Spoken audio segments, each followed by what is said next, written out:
is. Hey, Jamie and Steve, what's going on today? Hello, Scott. Thank you very much. Steve, happy Monday, sir, and happy Monday to everybody out there. Happy Monday. Just made it back to the desk in the nick of time. Yeah. So, hey, it's March 1st, everybody. That means winter hopefully will soon be over officially. Not quite yet, but we're getting there. We're getting there, especially after the ice age that we've dealt with here in Texas. Glad to be out of that. So welcome, everybody. March 1st is upon us. And before we get going here, just want to take a quick moment to make the lawyers sleep a little easier. Just want to make sure everyone is aware on a weekly basis. It's for educational purposes only, meaning if you need investment advice, somebody to tell you what to do, what to buy, what to sell, all that good stuff, please do yourself a favor and seek out a registered investment advisor, Series 7 licensed stockbroker, someone like that is legally allowed to dispense that type of information to you. I'm at the top of the hour here to let everybody know about the community that great place to be. Doesn't matter if you're a new trader, highly advanced, or anywhere in the middle.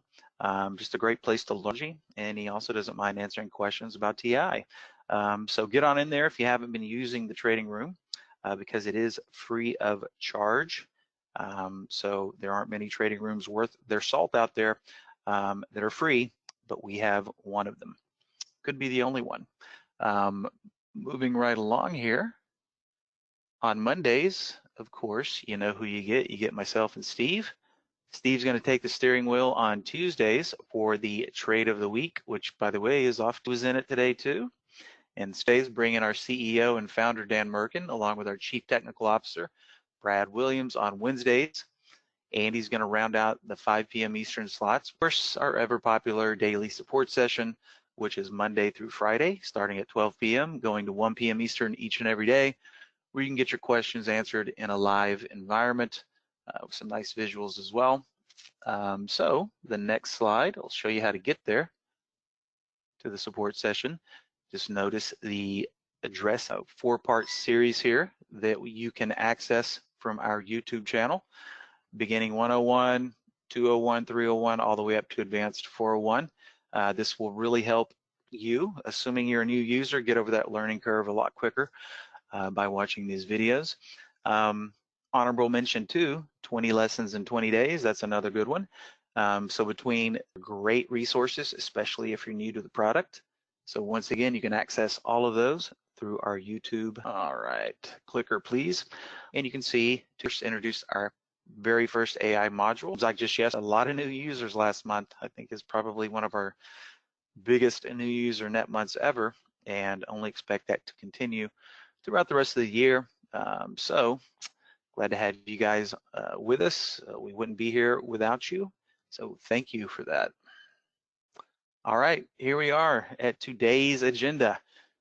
As always, going to pass it off to Steve a little bit. Going to pass it off to Steve in just a second here and let him go over the larger tracking ETFs and general overall market action.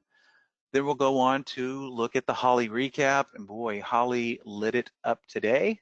Not a huge amount of signals, but boy, some of the things that came across Holly today were just extraordinary. We'll go into that in detail. And then we're going to revisit the swing strat that I showed you guys last week that I put into production or live production last Monday. Kind of wishy-washy timing on a long strategy, but interesting information to share with you guys nonetheless. I've been thinking about this, and I guess a good term for it would be exploratory trading, all right, in a live environment, but doing it with very little risk. So some interesting information to share with you guys on how that strategy has been holding up, especially with the elbows that the market has thrown over the past week. So without further ado, Steve, I'm going to kick it over to you. You can do your thing, all right, and then we'll get back to my thing. First off, just I'm sorry, Mike. Yeah, I'm sorry. I don't have a better answer for you. And up here, I've got 3 options. Maybe. Oh, let's just picture. I can give you a picture. Anybody over 45 remembers this game? This is what the market kind of reminds me of lately. Chutes and ladders. 87 square down to 20.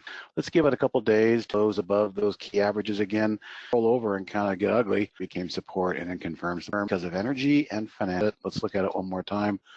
Recovered today, not to say below its 50-day moving average, and pretty much all of them for that matter. For the trade of the week, and also at first, but 2003, Dan, which took, basically I fed that strategy to it, used my old strategy to get into a trade that I called, as the vicious trading gods would have it, you can go to any alert window and go to configure that as your child growing up. Yeah, so the filters but that is the core alert that's being used. Okay, let me take it back from you, Steve. Thank you very much for that. All right, you should have eyes back on my screen. Mm-hmm. All right, perfect. Okay, right here, and look what we did right after that. You know, plateaued here, took a little dip, then finished, went higher, finished pretty high for the day. That's what we thought last time. Now we're testing it out. Also the day, and does the barely say that upside about, but there was a little bit of if signal came out 7 minutes after the 8:40, right? Buyers and sellers became equal. But man, that, I mean, phenomenal and boozy with some add-on or a profit save. Coming up with what I said, and all we really had to do is be patient. You know, check out the winner, and that's certainly a day hold as you would have the strategy that I took live last month. Right here on Monday, and I got a back test up here. Let me find it.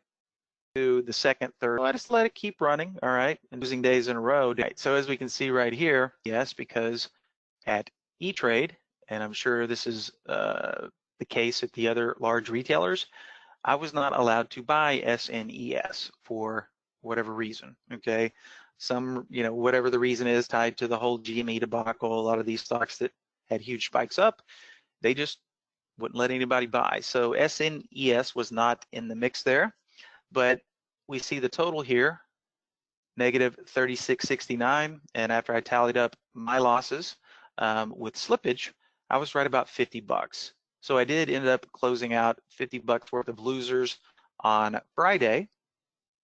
And then of course, today's aren't going to show up in the odds maker until it updates today, but I can show you that right off of my live brokerage plus here. Make sure I'm showing the zero positions because I was hiding them earlier. All right, where'd you go?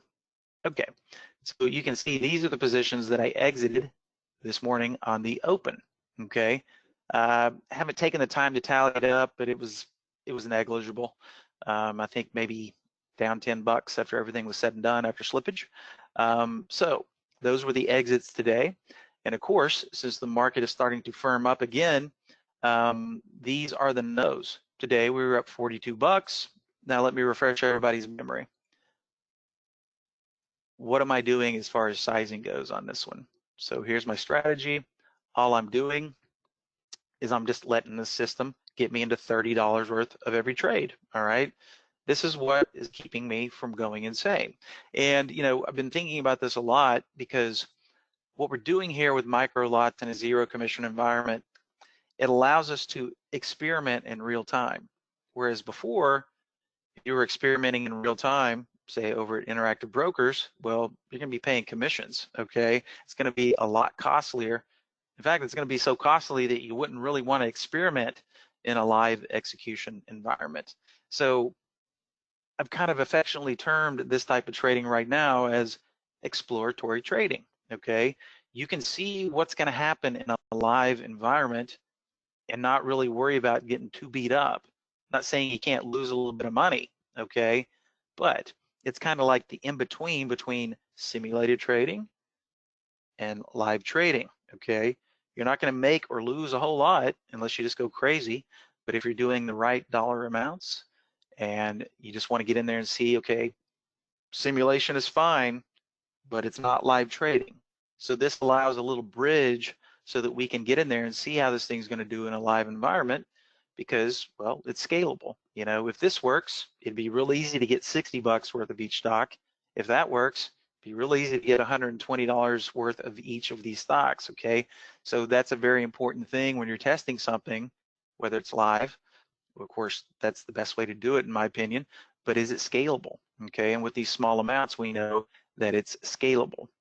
I'm going a little aggressive with my limit offset of a -11 because I want to be in everything, and I don't care if I take, some big slippage from time to time, as long as the average slippage amount is holding up. And I have had some, 10, 11 cent slips, but on the average, slippage is holding up nicely at around a nickel on average. So that's what I've built into my back test. Still looks good. So I'm pleased with that. Now, as of today, this large number right here, and this kind of segues into a good learning experience for those of you who are thinking about doing live automation in the future, because things always crop up that you just didn't really think about. Now, check this position out up top here. Number one, I've certainly never seen a symbol that's a bunch of numbers, okay? Well, before today, there was actually a symbol in there, and the symbol was this. NHL DW warrants, okay? Now, I don't know if you guys can see it, but what does it say up here? It says 2/25/2021, which is, I'm assuming that's when the options, or excuse me, the warrants expired, okay? Now, fortunately, if I'm on the wrong side of this deal, it's only gonna cost me 30 bucks, right? Why is it showing positive $379? Well, I don't know. B plus is just reiterating what my E-Trade account is showing, and it's showing a gain of $379. I don't know if that's real or not, but the worst case scenario is that my $30 that I invested in those warrants just goes away, poof, zero. So if we back 379 out of this total over here, what would we be down? We'd be down $5 on the entire basket here, okay? So up 42 today. If we back this anomaly out, we're down $5, okay? So considering, the fact that I had to endure the elbows that the market has thrown as of late, and to be back to flat on the existing basket and only have taken about 60 bucks in losses, it's kind of working out exactly as I thought it would, okay? Not, let's look at the other side of that coin. If the action was the other way and I was up 60 bucks, would I be real excited about anything? No. Just as, I feel fortunate that I'm only down 60 bucks, which kind of lends credibility to the way that I thought that this would all play out. Set some of the kind of the two scariest days of the past 2 weeks and didn't really get hurt that bad. And that's exactly the way I hoped this type of trading would play out, because as I said earlier, this is more like exploratory trading, okay? So we'll see how the rest of the week progresses. Who knows? Might even make some money before the week. Because notice that I'm on live. I could show all statuses, which is going to show, all my activity, my exit orders, okay? So notice that these are the ones that are going to auto exit on the open tomorrow. Now, what happened for my exits on Friday and today, I had to do manually because I accidentally canceled those orders because I wasn't used to seeing them. So I accidentally canceled them. So that means I've been having to get out of my positions on Friday and today manually, which is not the most efficient way to do it. I left a lot of money. Well, I can't say a lot of money. I left many pennies on the table today. Could have been 2, 5, 10, because I was having to do these manually today, and it takes a little bit of time to get in there and put the orders in.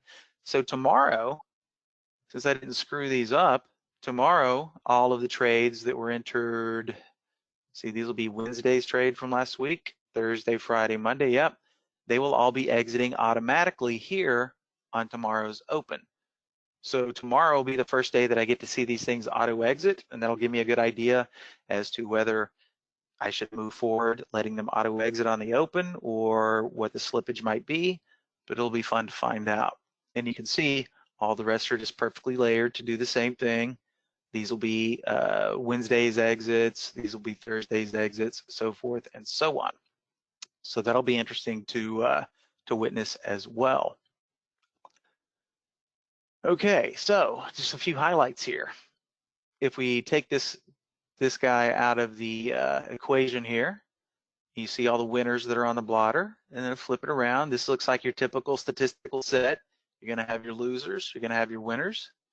But like, for example, some of the ones that worked really well, like the biggest winner on the blotter today was this A pin that I've been in since 469, and that thing ran all the way up to almost $8 today. So always like to see that kind of action going on. If we go to the other end of the spectrum, what's the worst trade looking like? PSTV, okay? So keep in mind, I've started to glean information from this blotter because in essence, it provides a very good list of things to take a look at, because we all know that trading in essence all boils down to timing, okay? Sometimes you hit it just right, sometimes you're a little early and you have to sort of draw down. So this PSTV is just a good example, and I just pulled this one up at random. You know, I've started going through the entire blotter and looking at all the stocks and seeing what they're doing on the longer term. Because if we were early to the party based on statistical probability, I'm down on this one right now on a small lot, on a micro lot of 10, but look where it's coming down to right here, you know? Just start marking off our lines here, coming right down to this area that might act as support, or maybe this level right here. So it's also providing me with a very good watch list to, in essence, have my own trade rounds. We talk about trade rounds with Holly all the time, but this one's starting to produce some very interesting things as well.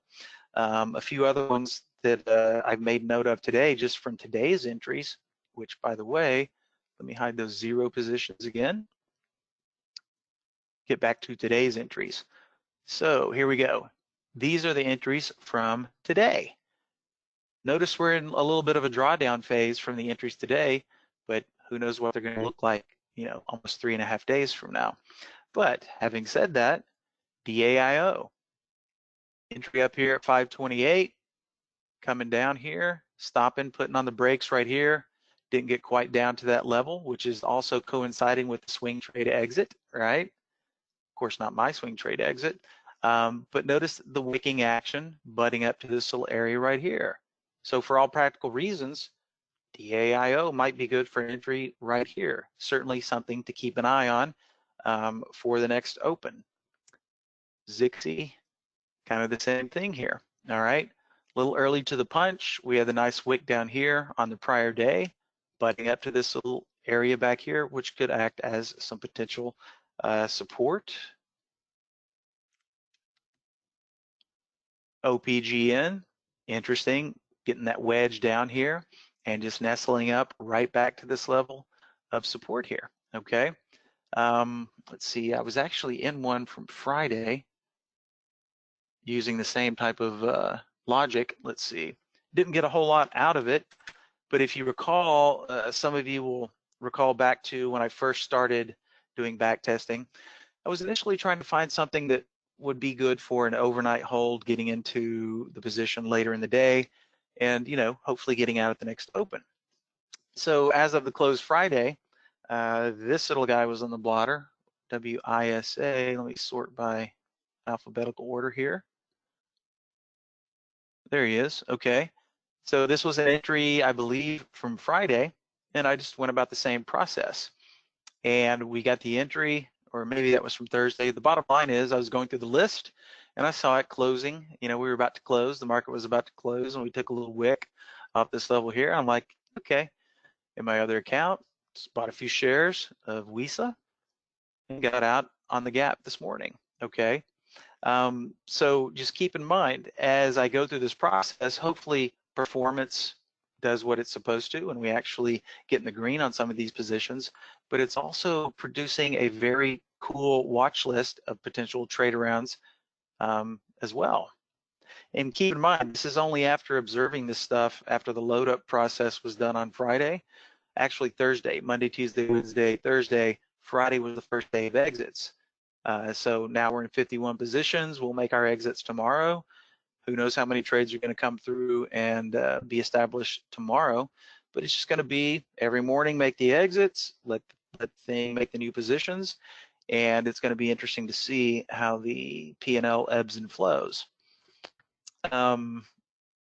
When I was doing this in demo mode, I noticed a correlation, and that's just exactly what it was. It was a correlation.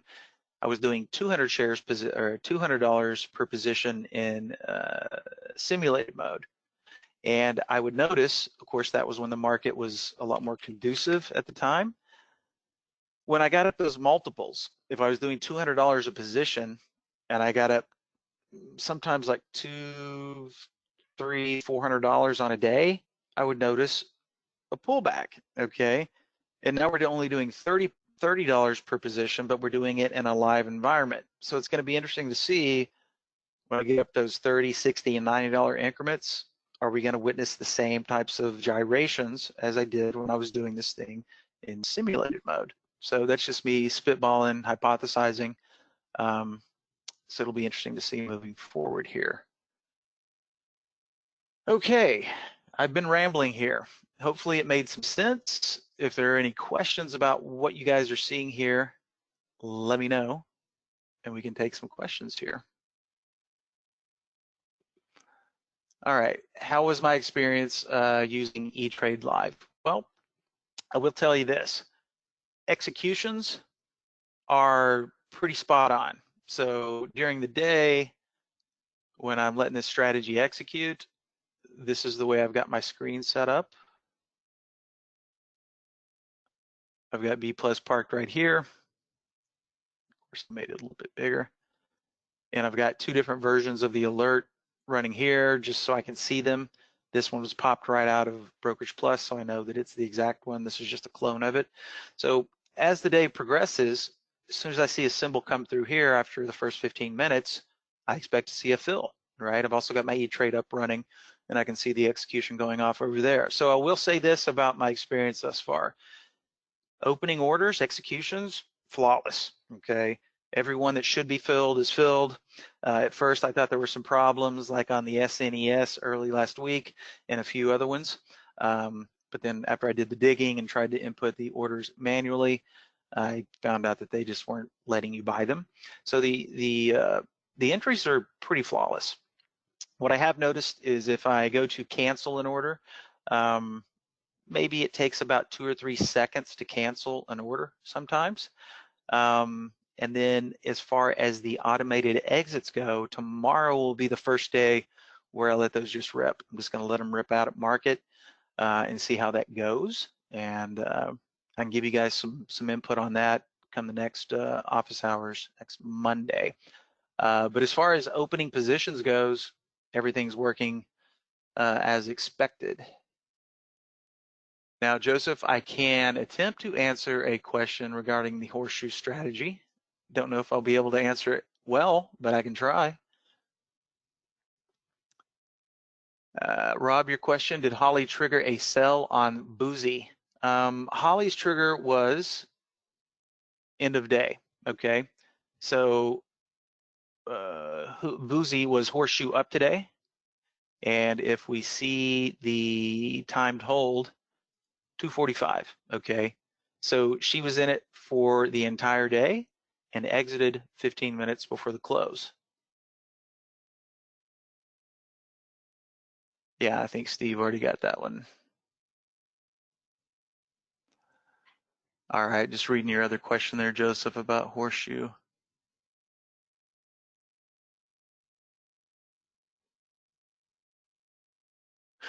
Right, Joseph. So that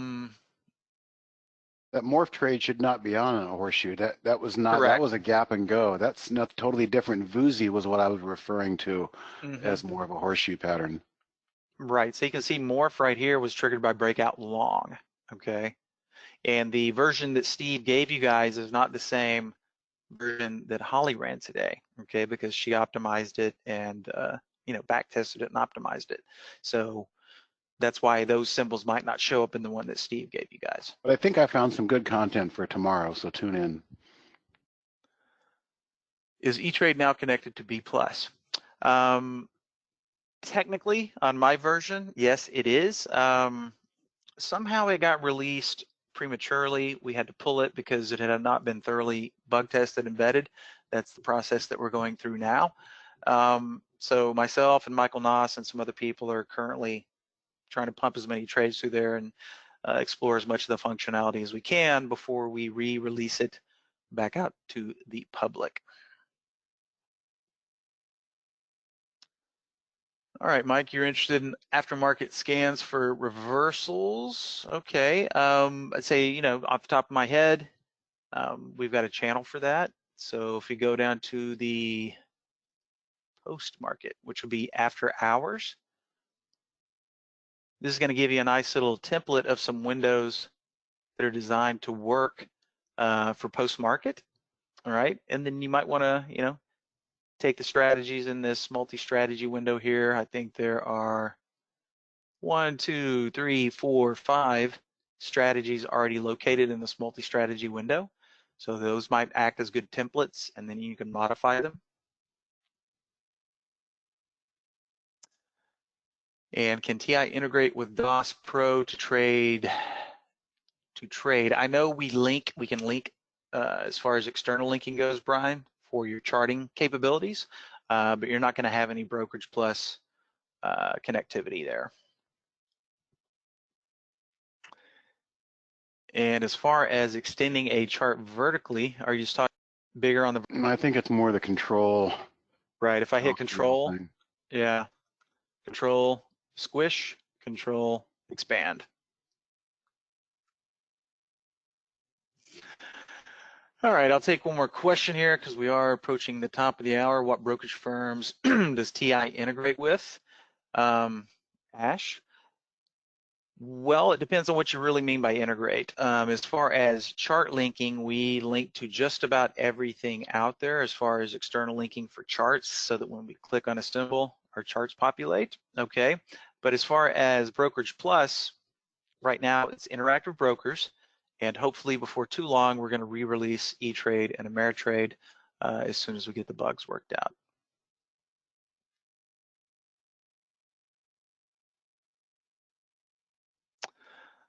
Yeah, and I'll go ahead and address that question as well, Paul. Should we update our TI Pro because the E-Trade button is there so as not to have a bad version of the E-Trade connection?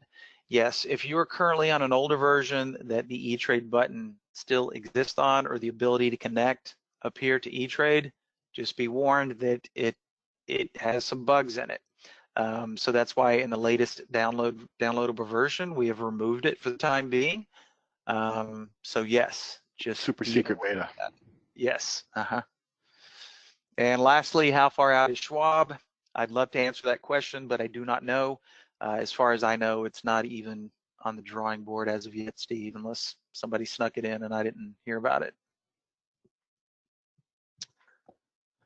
Okay, ladies and gentlemen, thanks for attending. I hope you guys got some good out of this, and we'll update you next Monday as far as how this strategy continues to progress. So we will see what happens. Scott, if you're ready to walk us on out of here, we're ready for you.